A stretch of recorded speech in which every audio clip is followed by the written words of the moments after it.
Assalamualaikum warahmatullahi wabarakatuh. Jumpa lagi bareng Minjob. Saya di sini hari ini Minjob akan share tentang kisi-kisi dan juga contoh soal gitu, yang mungkin keluar di seleksi kompetensi bidang untuk jabatan analis pemberantasan tindak pidana korupsi alih pertama nih. Aku yang lagi nonton ini pasti sedang melamar di instansi KPK ya, seperti itu. Nah, apa sih kira-kira kisi-kisinya dan juga contoh soalnya gitu ya. Simak video ini sampai habis. Dan juga nanti kalau bermanfaat bisa di-share. Jangan lupa subscribe.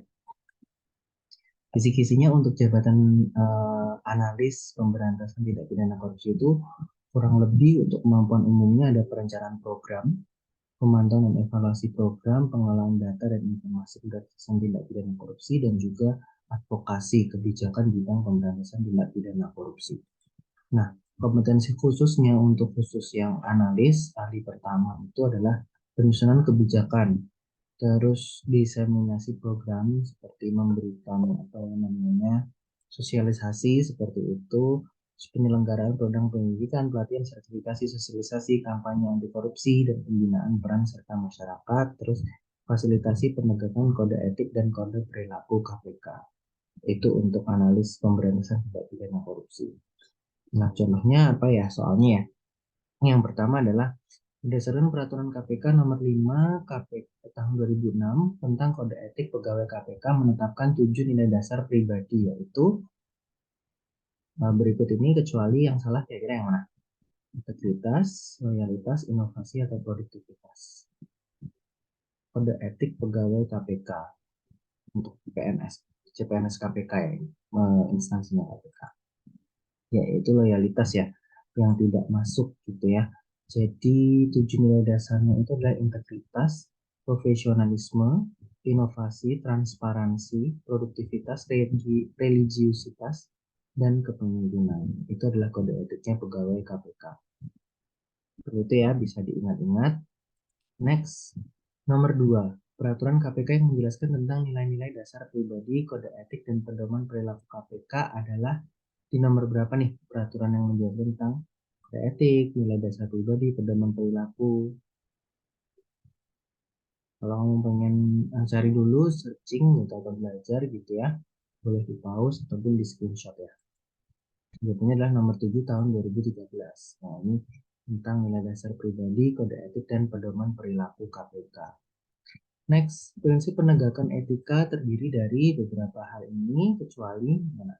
Zero tolerance, profesional dan adil, tidak diskriminatif, dapat melakukan pemeriksaan terhadap pimpinan KPK, hasil pemeriksaan diteruskan kepada komite, komite etik.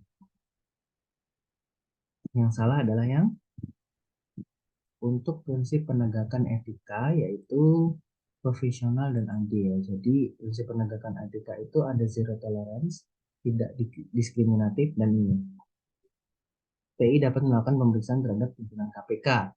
Hasilnya diteruskan kepada komite etik. Itu ya. Selanjutnya, KPK, Komisi Pemberantasan Korupsi, mengelompokkan strategi pemberantasan korupsi menjadi tiga, yakni, paling salah satu ada yang salah nih. Kira-kira yang tidak termasuk dalam strategi pemberantasan korupsi itu adalah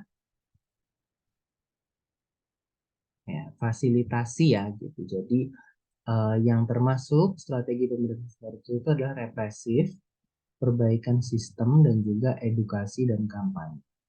Seperti itu. Jadi kayak gelar edukasi gitu ya, terus perbaikan sistem. Apa yang dimaksud dengan diseminasi program pemberantasan tindak pidana korupsi?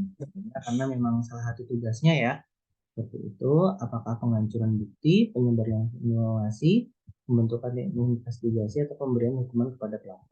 Terus sini sebenarnya udah tahu ya dari kata-katanya, jawabannya adalah yang penyebarluasan informasi, karena diseminasi program pemberantasan, diseminasi program sendiri itu seperti menjelaskan gitu loh, menjelaskan program kayak biar orangnya paham kayak gitu. Menyebarluaskan informasi terkait program-program, kebijakan, dan upaya pencegahan korupsi kepada masyarakat luas. Seperti sosialisasi sih, meningkatkan kesadaran dan partisipasi masyarakat dalam mendukung upaya pemberantasan korupsi. Lanjut, mengapa penting melibatkan media massa dalam diseminasi program pemberantasan tindak pidana korupsi? Udah jelas ya, tadi udah paham tentang diseminasi program. Nah, tentang apa tuh tadi diseminasi itu? Nah, sekarang kenapa sih harus melibatkan media massa gitu ya? Di sini sebenarnya udah jelas ya, gitu. Yaitu ya nih meningkatkan kesadaran dan partisipasi masyarakat. Kalau kita sendiri, misalnya KPK-nya sendiri tanpa ada media gitu kan, ya kurang gitu loh untuk kesadaran. Jadi di boost gitu atau diperkuat dengan melibatkan media massa. Nah, dalam menyampaikan informasi kepada khalayak, karena ya memang namanya media ya, jadi dia menyampaikan informasi tugasnya dengan adanya KPK masuk di situ, maksudnya minta berkolaborasi dengan media massa, jadi infonya bisa lebih sampaikan secara luas. Gitu. Komisi Pemberantasan Korupsi yang selanjutnya disingkat dengan KPK, sebagaimana dimaksud dalam Undang-Undang Nomor berapa? Tentang Komisi Tindak Pidana Korupsi. Harus tahu ya teman-teman kalau lagi apa namanya mau jadi CPNS KPK nih harus tahu nih aturan dasarnya di mana. Nomor 30 tahun 2002 ya. Itu tentang Komisi Pemberantasan Tindak Pidana Korupsi. Next, apa yang menjadi faktor kritis dalam perencanaan program pemberantasan tindak pidana korupsi terkait aspek hukum, kecepatan proses pengadilan, dan penerapan hukum yang ekstrim, ketersediaan saksi mata, dan keadilan dalam penegakan hukum internasional. Yang paling kritis adalah dalam perencanaan program ya, jadi masih dalam perencanaan. Keadilan dalam penegakan hukum internasional, seperti itu. Dalam konteks global, penting untuk memastikan bahwa penegakan hukum terjadi dengan adil dan sesuai dengan norma-norma internasional, sehingga program pemberantasan korupsi dapat diakui dan dihormati secara luas. Jadi kritis tuh gitu. Kira-kira di Indonesia, oke, di luar negeri gimana nih? Mengapa melibatkan sektor swasta menjadi strategi yang kompleks dalam perencanaan program pemberantasan tindak pidana korupsi? Apakah A. Sektor swasta cenderung resisten terhadap perubahan, B. Ketergantungan pada sumber daya manusia yang mahal, C. Kebijakan korupsi yang diintegrasikan secara alami, atau D. Keterlibatan sektor swasta tidak mempengaruhi efektivitas program.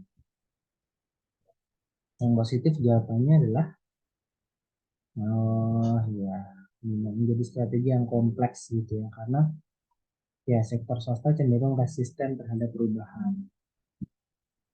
Beberapa perusahaan mungkin tidak ingin mengubah praktek bisnis mereka dan tantangan dalam membangun kemitraan yang efektif dengan sektor swasta dapat memerlukan strategi khusus untuk memastikan partisipasi yang berkelanjutan dan konsisten. Kadang pelaku usaha swasta itu kayak lembam gitu, kayak resisten kayak gitu ya terhadap perubahan.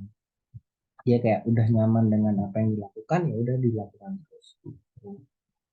Next, soalnya adalah mengapa penggunaan teknologi blockchain dianggap sebagai solusi inovatif dalam mendukung diseminasi program pemberantasan tindak pidana korupsi. Ingat-ingat ya, tadi diseminasi program adalah menyebarluaskan informasi kan gitu.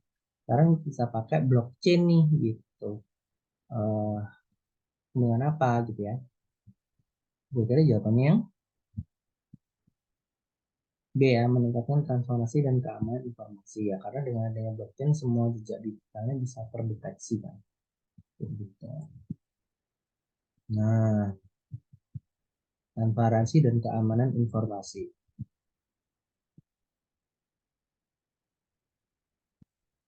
Itu, terima kasih. Nah, buat teman-teman yang merasa kurang tadi soalnya cuma beberapa nomor dan pengen tambah dengan belajar lagi, yuk bisa ikutan tryout di CrowdJobs mulai tanggal 15 Desember. Tuh, harganya dari 200.000 menjadi 50.000 aja. Nanti kalau berminat bisa chat ke WA admin sales kita. Saya sematkan di kolom deskripsi ya. Tuh, terima kasih. Semoga yang nonton video ini dapat rezeki untuk jadi CPNS tahun 2023. Amin. Assalamualaikum warahmatullahi wabarakatuh.